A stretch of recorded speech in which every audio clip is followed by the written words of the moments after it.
There's a reason commercial aviation became the safest form of mass transportation in human history, and it has less to do with technology than most people assume.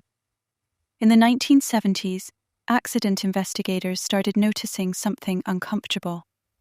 Crashes were happening in aircraft that were mechanically sound, flown by experienced crews in manageable conditions. When they reviewed the cockpit voice recorders, the same pattern kept emerging. Not equipment failure, communication failure. First officers who saw problems but didn't speak up forcefully enough. Captains whose authority went unchallenged, even when the decision was wrong. Hierarchies so rigid that critical information never reached the person who needed it. What's interesting is that the research which changed this came from NASA. In the late 1970s, NASA identified crew communication as a primary accident factor and developed training to address it directly. United Airlines implemented it system-wide in 1981. The industry followed. Here's where it gets complicated.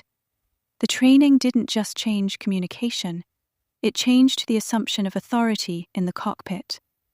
Every crew member was trained to speak up, challenge, and use specific language to signal concern without escalating. That framework is still taught today, and this is where it shifts.